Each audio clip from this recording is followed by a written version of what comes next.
Bem-vindo ao canal Audiobook Trader. Aprenda a investir para atingir resultados consistentes de forma segura e simples com os livros mais lidos pelo mercado financeiro. Nosso intuito é compartilhar a educação financeira e proporcionar grandes obras em forma de áudio, de modo que otimize seu dia. Para aprender mais, clique no link da descrição.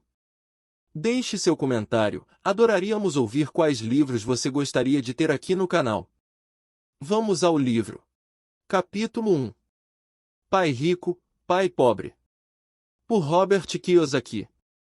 Tive dois pais, um rico e outro pobre.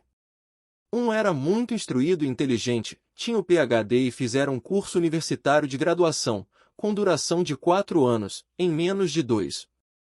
Foi então para a Universidade de Stanford, para a Universidade de Chicago e para a Northwestern University, sempre com bolsa de estudos. O outro pai nunca concluiu o segundo grau.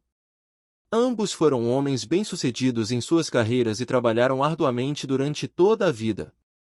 Ambos auferiam rendas consideráveis. Contudo, um sempre enfrentou dificuldades financeiras. O outro se tornou o homem mais rico do Havaí. Um morreu deixando milhões de dólares para sua família, para instituições de caridade e para sua igreja. O outro deixou contas a pagar. Ambos eram homens fortes, carismáticos e influentes. Ambos me ofereceram conselhos, mas não aconselharam as mesmas coisas. Ambos acreditavam firmemente na instrução, mas não sugeriram os mesmos estudos. Se eu tivesse tido um único pai, teria tido que aceitar ou rejeitar seus conselhos. Tendo dois, tive escolha entre pontos de vista contrastantes, a visão de um homem rico e a visão de um homem pobre. Em vez de aceitar ou rejeitar simplesmente um desses pontos de vista, me descobri pensando mais, comparando-os e escolhendo por mim mesmo. O problema é que o homem rico ainda não era rico e o homem pobre ainda não era pobre. Ambos estavam no início de suas carreiras e lutavam por dinheiro e família. Mas eles tinham ideias muito diferentes sobre o dinheiro. Por exemplo, um dos pais dizia: o amor ao dinheiro é a raiz de todo o mal. O outro: a falta de dinheiro é a raiz de todo o mal. Quando garoto, a influência de dois pais, ambos homens fortes, era uma situação complicada. Eu queria ser um bom filho e ouvia, mas os dois pais não falavam a mesma língua.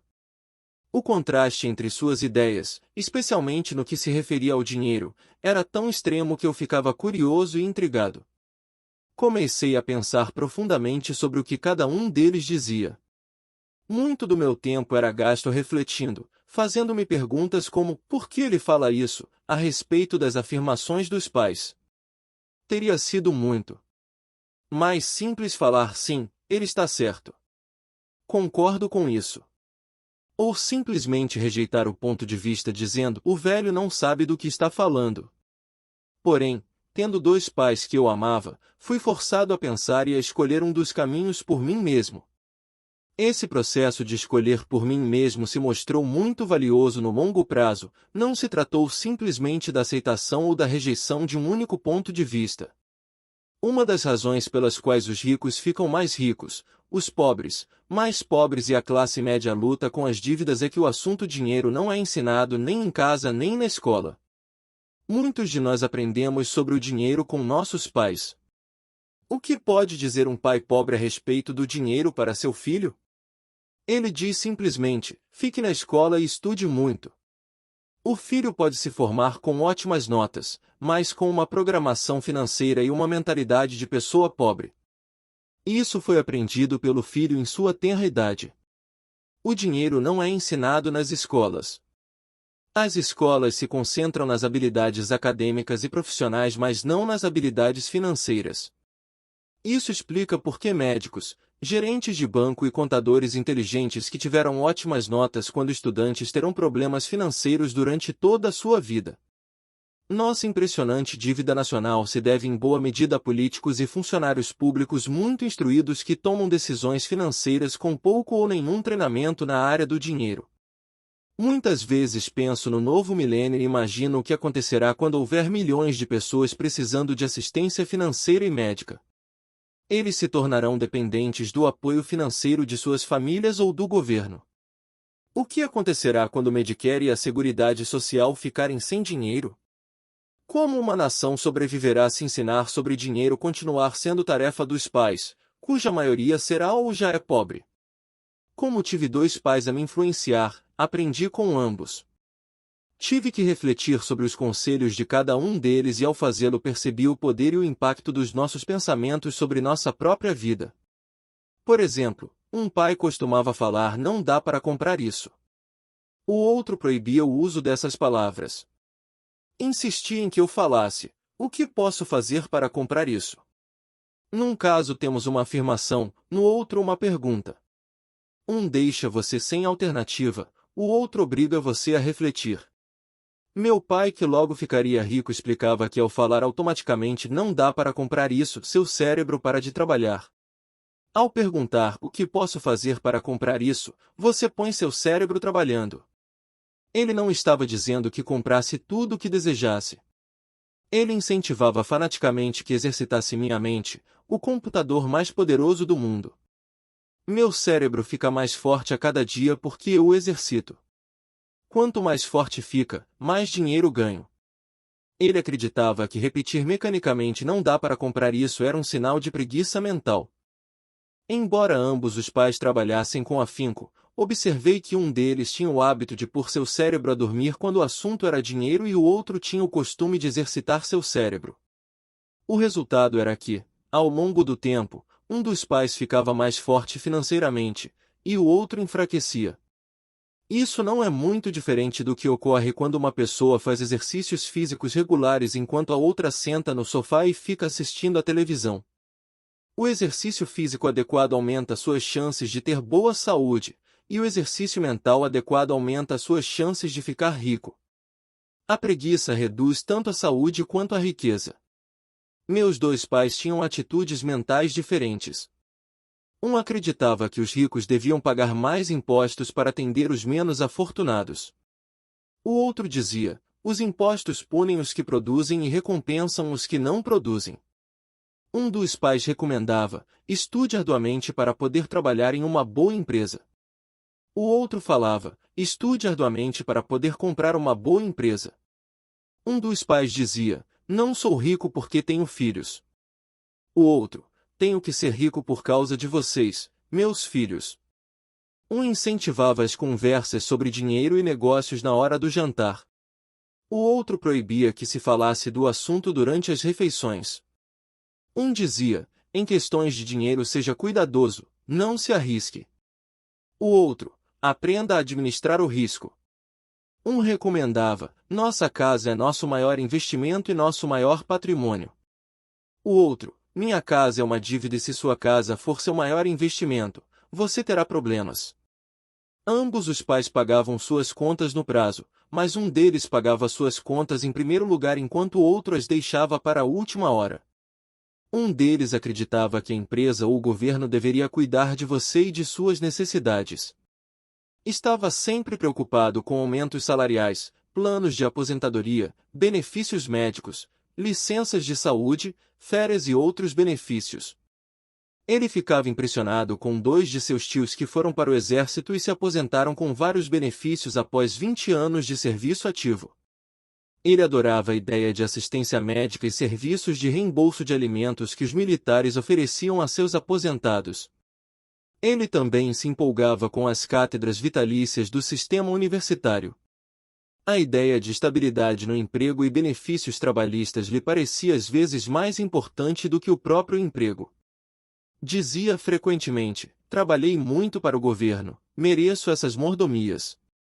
O outro pai acreditava na total autossuficiência financeira.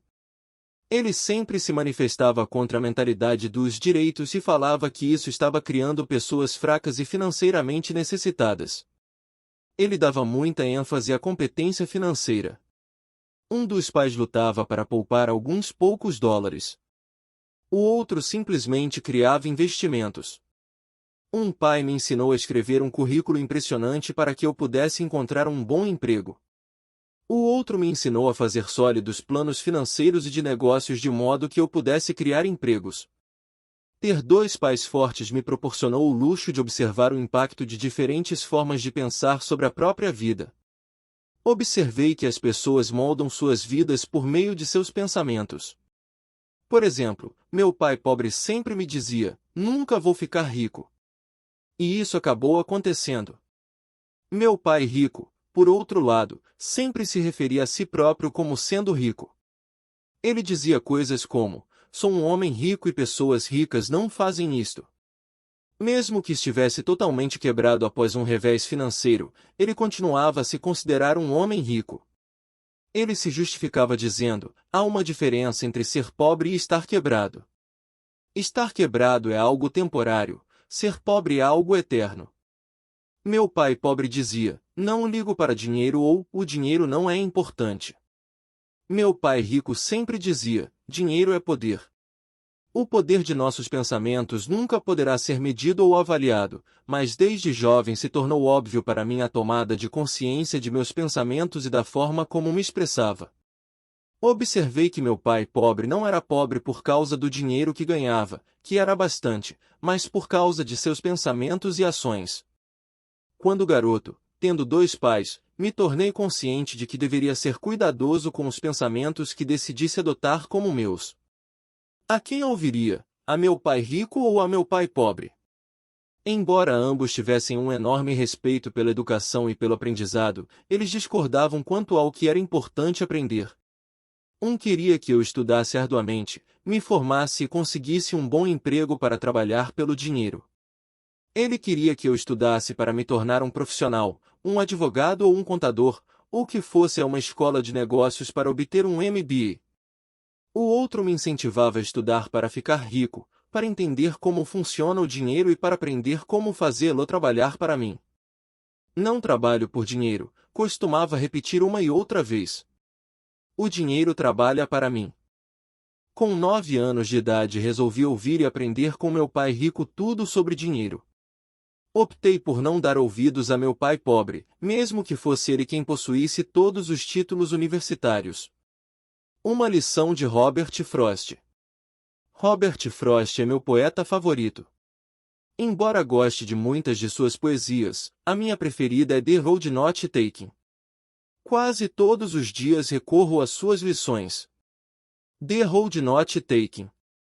Two roads diverged in a yellow wood, and sorry could not travel both and be one traveler, long e sotod. And looked down one as far as he could to where it bang in the undergrowth. Then took the other, as just as fair, and having perhaps the better claim, because it was grassy and wanted were those for that the passing the head vor then worried about the same, and both that morning equally lay leaves no step head trodden black.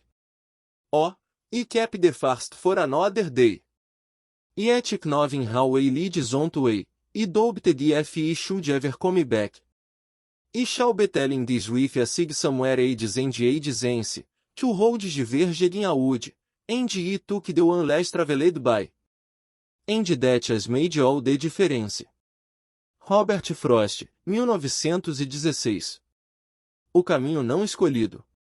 Num bosque amarelo dois caminhos se separavam, e lamentando não poder seguir os dois e sendo apenas um viajante, fiquei muito tempo parado e olhei para um deles tão distante quanto pude até que se perdia na mata, então segui o outro, como sendo mais merecedor, e vendo talvez melhor direito, porque coberto de mato e querendo uso de embora os que por lá passaram os tenham realmente percorrido de igual forma, e ambos ficaram essa manhã com folhas que passo nenhum pisou. Oh, guardei o primeiro para outro dia. Embora sabendo como um caminho leva para longe, duvidasse que algum dia voltasse novamente.